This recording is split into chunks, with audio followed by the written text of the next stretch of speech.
आकाशवाणी लखनऊ से प्रस्तुत है प्रादेशिक समाचार।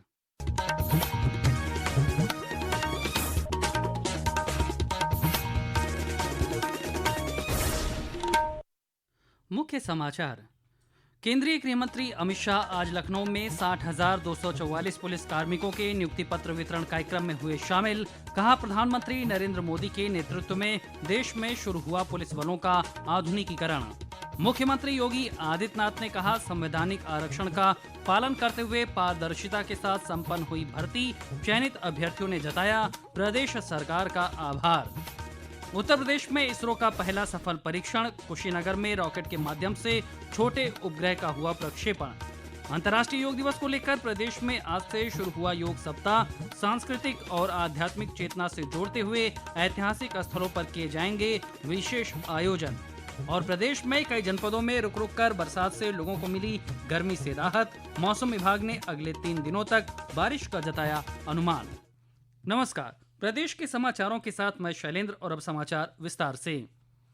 केंद्रीय गृह और सहकारिता मंत्री अमित शाह आज लखनऊ के डिफेंस एक्सपो ग्राउंड में 60,244 नवनियुक्त पुलिस कार्मिकों के नियुक्ति पत्र वितरण कार्यक्रम में शामिल हुए। उन्होंने चयनित अभ्यर्थियों को नियुक्ति पत्र वितरित किए। इस अवसर पर श्री शाह ने प्रधानमंत्री नरेंद्र मोदी के नेतृत्व में देश में पुलिस बल के आधुनिकीकरण की दिशा में किए गए प्रयासों की चर्चा की। नरेंद्र मोदी जी के नेतृत्व में देश भर के पुलिस बल में आधुनिकीकरण की शुरुआत हुई, मगर उत्तर प्रदेश में वो शुरुआत 3 साल देरी से 14 से 17 तक भारत सरकार की कोई सुधार प्रक्रिया दूर दूर तक उत्तर प्रदेश में दिखाई नहीं पड़ती थी। 17 में योगी जी मुख्यमंत्री बनने के बाद उत्तर प्रदेश पुलिस में भी सुधार की प्रक्रिया शुरू। श्री शाह ने कहा कि पूरी प्रक्रिया पारदर्शी है और योग्यता के आधार पर भर्ती संपन्न हुई है।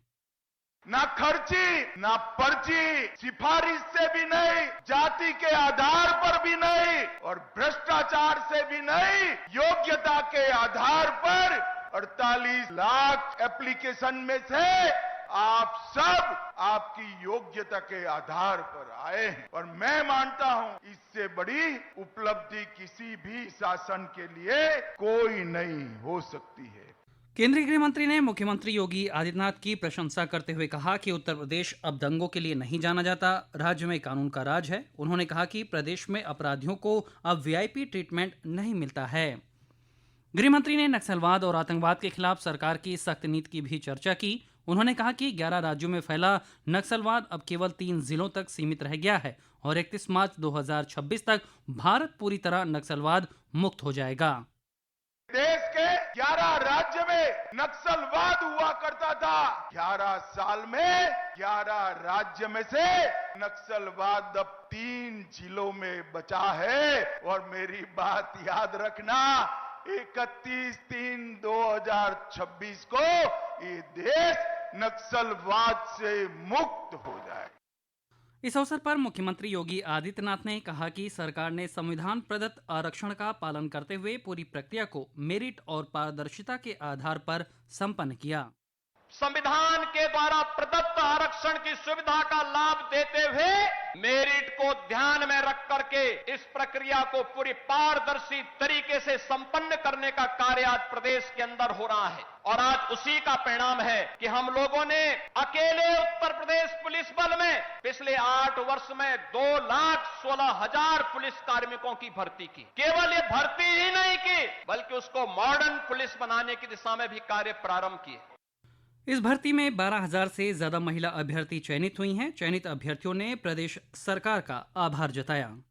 मेरा नाम साक्षी सिंह है। मेरे पिता का नाम श्री राजकुमार सिंह है। मैं हलियापुर जिला सुल्तानपुर की निवासी हूँ। मेरा चयन उत्तर प्रदेश पुलिस 60,244 भर्ती में हुआ, जिसके लिए मैं योगी जी को तहे दिल से शुक्रिया करना चाहती हूँ, जिन्होंने निष्पक्ष तरीके से हर एक कैटेगरी के व्यक्तियों को नौकरी दी है।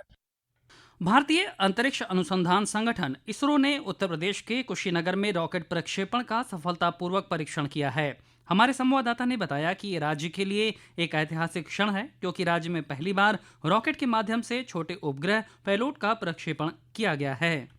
इसरो के वैज्ञानिक अभिषेक सिंह ने बताया कि यह परीक्षण थ्रस्ट टेक इंडिया लिमिटेड के सहयोग से किया गया। परीक्षण के दौरान रॉकेट 1.1 किलोमीटर की ऊंचाई तक गया। इसके बाद रॉकेट से एक छोटा उपग्रह बाहर आया। जब यह उपग्रह 5 मीटर नीचे गिरा तो उसका पैराशूट खुल गया। इसरो के वैज्ञानिक ने बताया, यह रॉकेट लॉन्च परीक्षण अहमदाबाद में ड्रोन का उपयोग करके किए गए पिछले परीक्षणों से कई मायने में अलग है, क्योंकि यह पहला मौका है जब यूपी में रॉकेट का उपयोग करके सीधे उपग्रह लॉन्च किया गया है। इस परीक्षण ने अक्टूबर-नवंबर में होने वाले भविष्य के उपग्रह परीक्षणों के लिए मंच तैयार किया है, जहां लगभग 900 युवाओं द्वारा निर्मित उपग्रहों का परीक्षण किया जाएगा। थ्रस्ट टेक इंडिया के निदेशक विनीत कुमार ने कहा कि यह आयोजन पूरे क्षेत्र और पूरे भारत में बच्चों में अंतरिक्ष प्रौद्योगिकी के प्रति रुचि पैदा करने के लिए किया जा रहा है। ओम अवस्थी, आकाशवाणी समाचार, लखनऊ।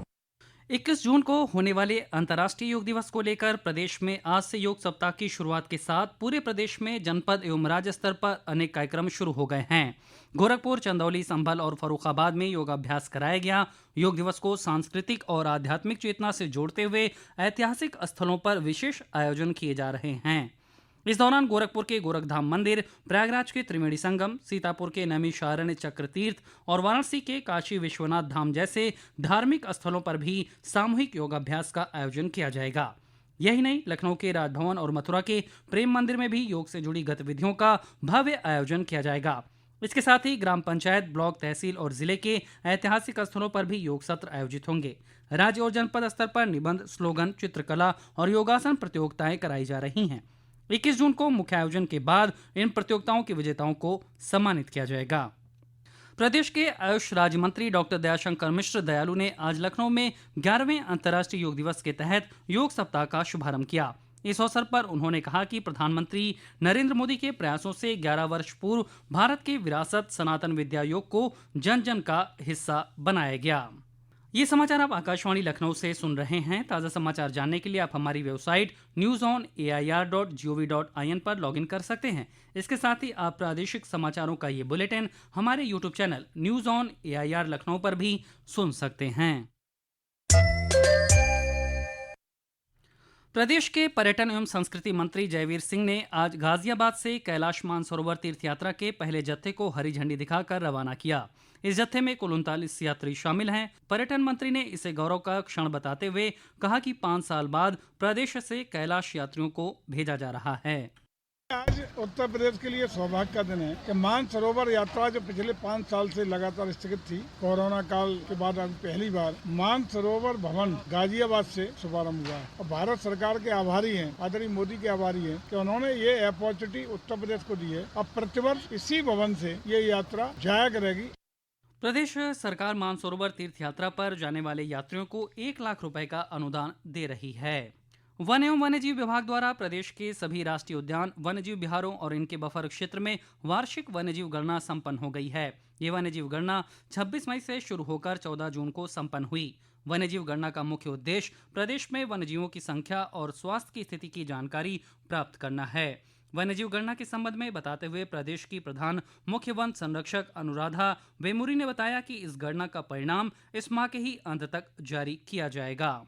प्रदेश के उद्यान एवं कृषि निर्यात राज्य मंत्री दिनेश प्रताप सिंह ने आज लखनऊ के Rahman Kheda mango pack house से आम की 1200 किलोग्राम की कंसाइनमेंट को हरी झंडी दिखाकर दुबई के लिए रवाना किया।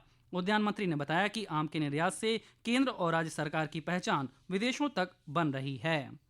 गरीब और ग्रामीण परिवेश के मेधावी बच्चों को गुणवत्तापूर्ण और निःशुल्क आवासीय शिक्षा देने के संकल्प के तहत प्रदेश के विभिन्न जिलों में 9 नए सर्वोदय विद्यालय संचालित किए जाएंगे। इनमें मथुरा, बलिया, पीलीभीत, मनकापुर, सरवनखेड़ा, अमरोहा, महाराजगंज, अंबेडकर नगर, मैनपुरी शामिल हैं। अमेठी जिले में आज सुबह शव को लेकर जा रही एम्बुलेंस एक वाहन से टकरा गई, जिसके चलते एम्बुलेंस में सवार 6 में से 5 लोगों की मौत हो गई। मुख्यमंत्री योगी आदित्यनाथ ने अमेठी में हुए सड़क हादसे का संज्ञान लिया। उन्होंने मृतकों के शोक संतप्त परिजनों के प्रति संवेदना व्यक्त की। वहीं मथुरा में आधा दर्जन मकान आज भरभरा कर गिर गए। मलबे में कई लोग दब गए और हादसे में 3 लोगों की मौत हो गई। उत्तराखंड में आज सुबह केदारनाथ क्षेत्र के गौरीकुंड खर्क के पहाड़ी क्षेत्र में एक हेलीकॉप्टर दुर्घटनाग्रस्त हो गया, जिसके परिणाम स्वरूप उसमें सवार सभी 7 लोगों की मौत हो गई, जिनमें 6 तीर्थयात्री और पायलट शामिल हैं। मरने वालों में उत्तर प्रदेश के बिजनौर जिले के नगीना की रहने वाली एक महिला और उसकी नातिन भी है। प्रदेश के कई जनपदों में आज रुक रुक कर बारिश होने से भीषण गर्मी से लोगों को राहत मिली। मौसम विभाग ने अगले 3 दिनों तक प्रदेश के कई हिस्सों में गरज चमक के साथ बारिश का अनुमान जताया है। इस दौरान तेज हवाएं भी चलने की संभावना है। वहीं जौनपुर जिले में आज आकाशीय बिजली की चपेट में आने से 4 लोगों की मौत हो गई। अंत में मुख्य समाचार एक बार फिर। केंद्रीय गृह मंत्री अमित शाह आज लखनऊ में 60,244 पुलिस कार्मिकों के नियुक्ति पत्र वितरण कार्यक्रम में हुए शामिल। कहा, प्रधानमंत्री नरेंद्र मोदी के नेतृत्व में देश में शुरू हुआ पुलिस बलों का आधुनिकीकरण। मुख्यमंत्री योगी आदित्यनाथ ने कहा, संवैधानिक आरक्षण का पालन करते हुए पारदर्शिता के साथ संपन्न हुई भर्ती। चयनित अभ्यर्थियों ने जताया प्रदेश सरकार का आभार। उत्तर प्रदेश में इसरो का पहला सफल परीक्षण। कुशीनगर में रॉकेट के माध्यम से छोटे उपग्रह का हुआ प्रक्षेपण। अंतर्राष्ट्रीय योग दिवस को लेकर प्रदेश में आज से शुरू हुआ योग सप्ताह। सांस्कृतिक और आध्यात्मिक चेतना से जोड़ते हुए ऐतिहासिक स्थलों पर किए जाएंगे विशेष आयोजन। और प्रदेश में कई जनपदों में रुक रुक कर बरसात से लोगों को मिली गर्मी से राहत। मौसम विभाग ने अगले 3 दिनों तक बारिश का जताया अनुमान। इसी के साथ प्रादेशिक समाचारों का ये बुलेटिन समाप्त हुआ। अगला बुलेटिन रात 8 बजे FM पर प्रसारित किया जाएगा। नमस्कार।